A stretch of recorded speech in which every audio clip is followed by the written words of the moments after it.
We can't count the votes that were never actually cast. I think that's the key issue and reason why we're here.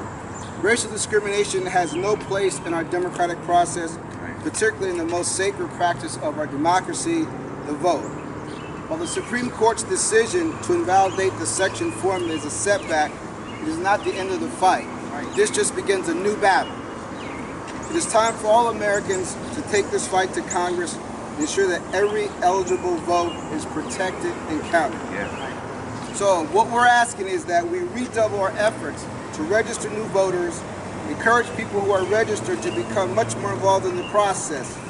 We're asking everyone who's concerned about preserving the gains that our elders and our ancestors, and as the Reverend said, our forefathers who fought in every war in America, who sacrificed their lives, and people who walked lines, and stood up to get the right to vote. But we cannot go back on the fight that our ancestors put in.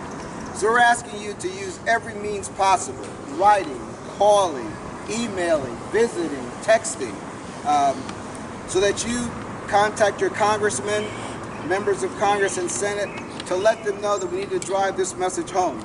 Now that the Supreme Court has put the ball in their court, we expect them to pick it up, and as President Ali said, we expect that this is not a partisan issue. This is about protecting the rights of all Americans. So in the weeks and months ahead, we expect to be holding sessions to work on this crucial issue.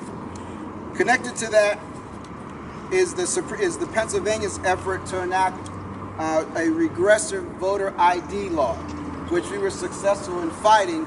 And again, as I've always said, this is a solution looking for a problem.